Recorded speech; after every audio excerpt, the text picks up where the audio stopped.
À la veille de la conquête romaine, la chaîne du Jura sépare le pays des Séquanes, dont la capitale est Vesontio, du pays des Helvètes. Ces derniers, à l'étroit dans leur territoire, cherchent à migrer vers l'ouest, mais ils sont arrêtés par César en 58 avant Jésus-Christ. Les Suèves, un peuple germain mené par Arioviste, bien qu'allié des Séquanes, s'emparent d'un tiers du territoire de ces derniers à la faveur d'un conflit qui les oppose aux Éduins. Ils sont repoussés par César au-delà du Rhin.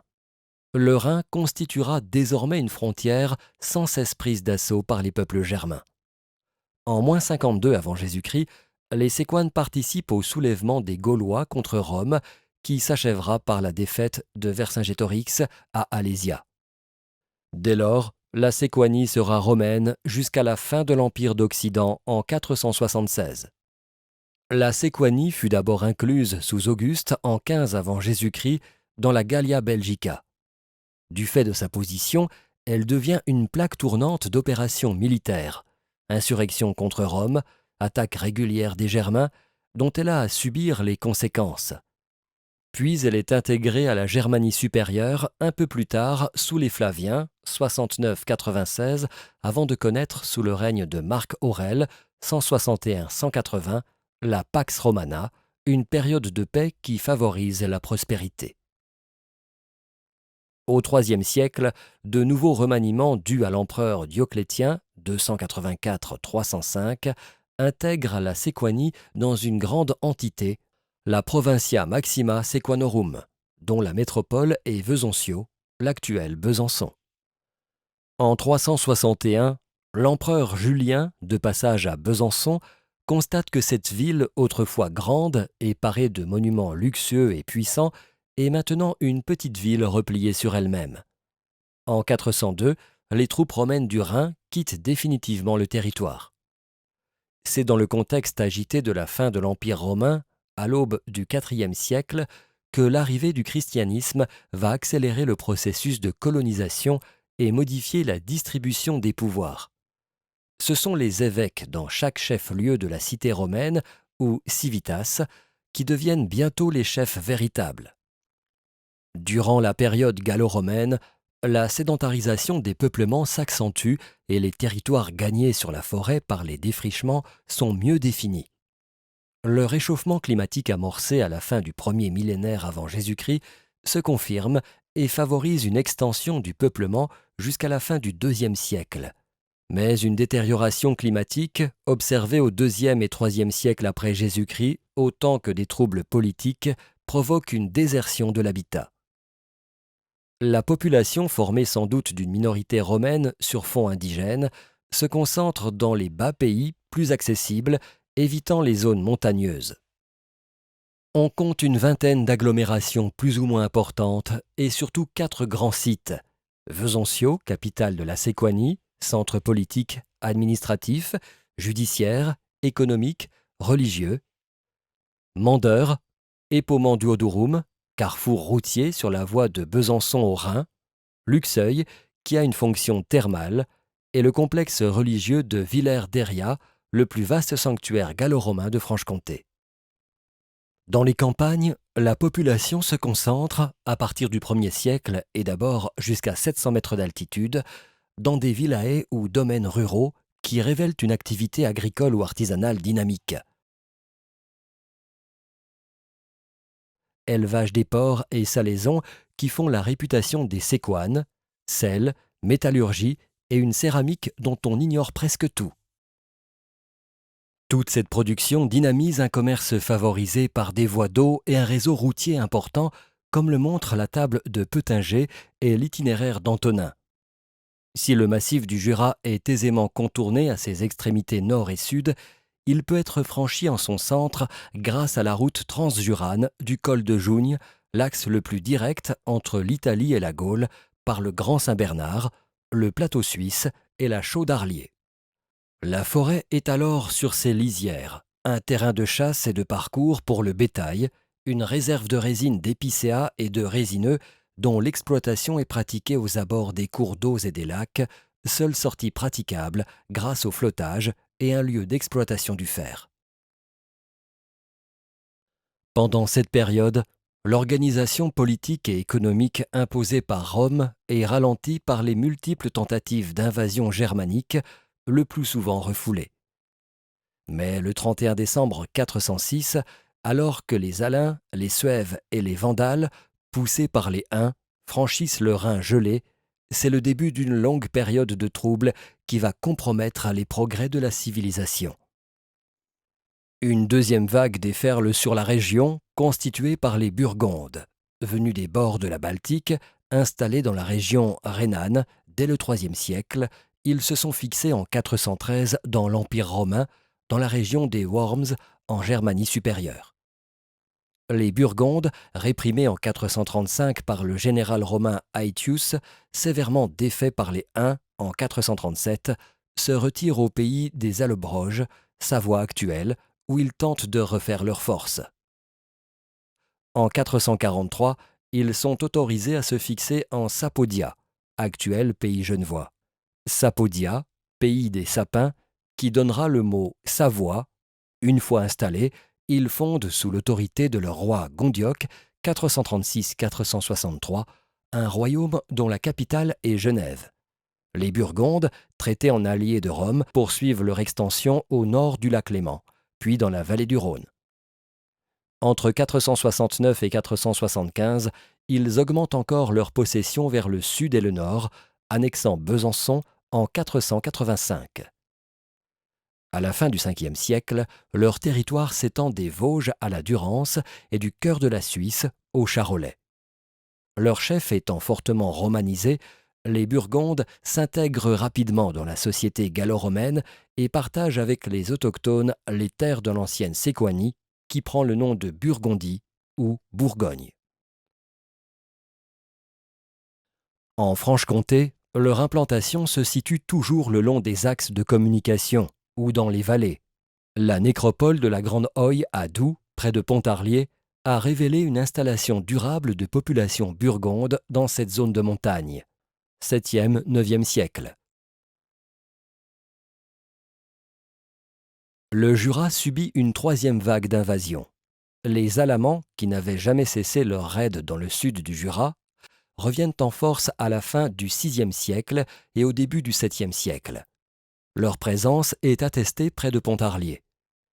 Simultanément, les Varasques, sans doute originaires de Bavière, s'établissent sur la zone des plateaux de Mandeur, au nord, et dans la vallée de la Loue.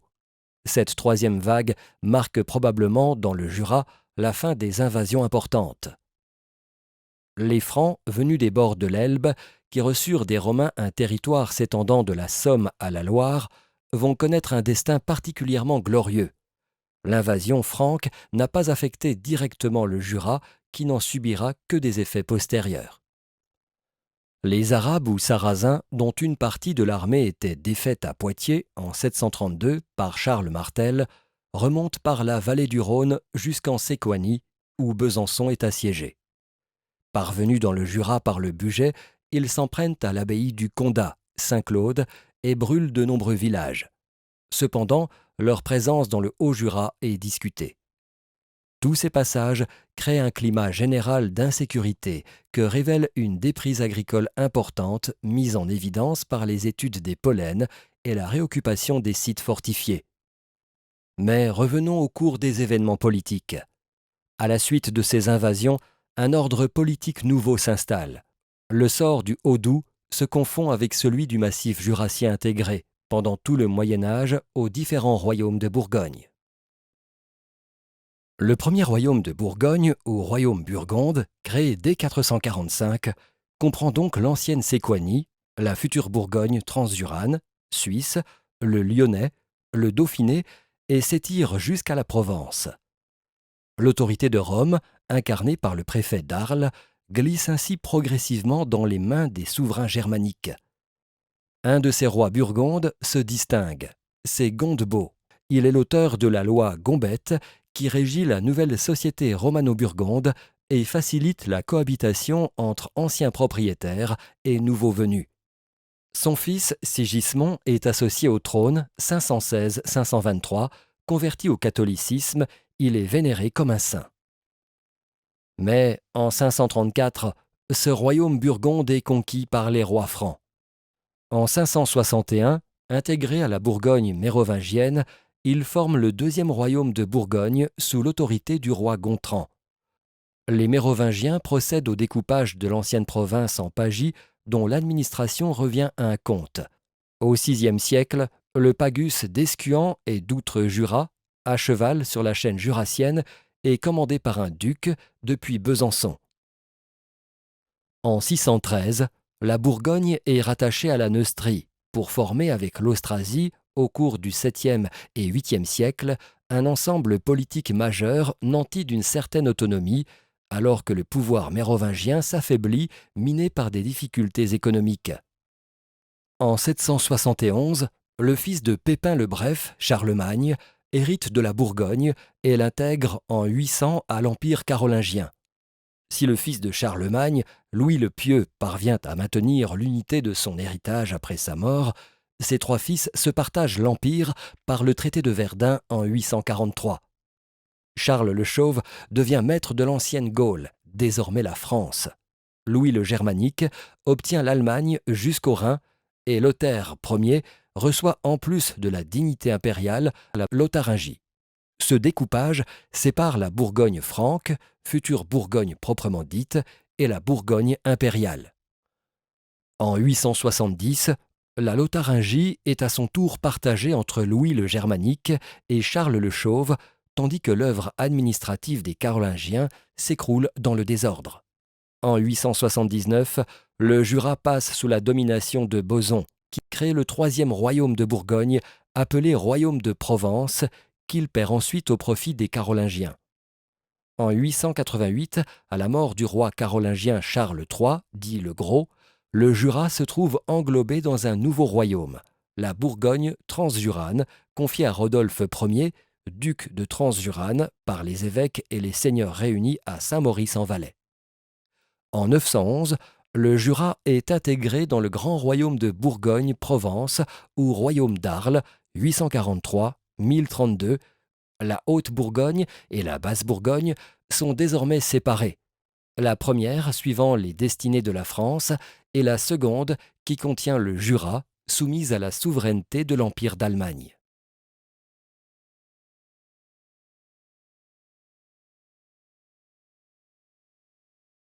Mais l'empereur est lointain et souvent indifférent aux destinées des régions jurassiennes. Son autorité affaiblie laisse le champ libre aux ambitions politiques des principautés bien établies de part et d'autre du Jura. Dans cette époque où apparaît et se développe la féodalité, l'autorité appartient aux grands. Si le roi porte le nom et la couronne, c'est bien le comte qui détient le pouvoir effectif.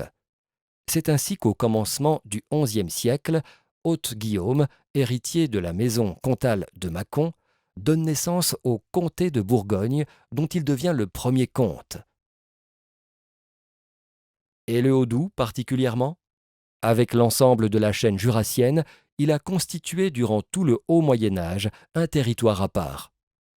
Tout laisse à penser que la montagne jurassienne constituait une zone marginale, bénéficiant d'un statut singulier aux origines lointaines.